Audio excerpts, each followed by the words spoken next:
بسم اللہ الرحمن الرحیم۔ حضرت عمر بن عبدالعزیز اپنی بیٹی سے کہتے ہیں، بیٹی پانی لاؤ۔ وقت کے امیر نے 3 دفعہ بیٹی کو آواز دی کہ پانی لاؤ، لیکن بیٹی پانی لانے نہیں اٹھی۔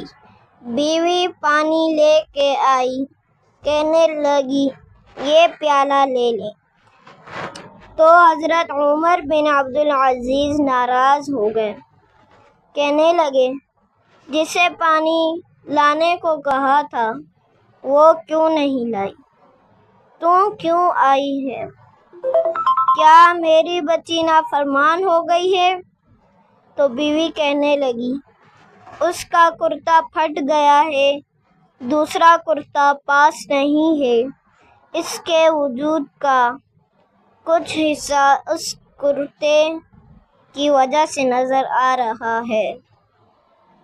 بیچاری اندر بیٹھ کے سی رہی ہے، میں آئی ہوں۔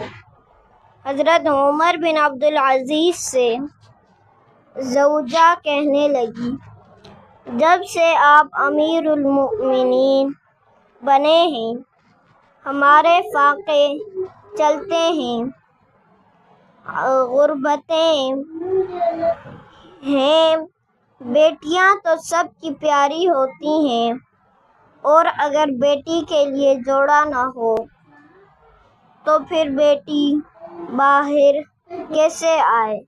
حضرت عمر بن عبدالعزیز اٹھے، صحن میں رونے لگے، کہنے لگے مولا شکر ہے عمر کے گھر میں حکومت تو آئی ہے پر دولت نہیں آئی، اللہ شکر ہے عمر کے گھر میں حرام کا مال نہیں آیا۔ یہ ہمارے حکمران تھے، یہ ہمارے لیڈر تھے، اور یہی چراغ جلے گا تو روشنی ہوگی۔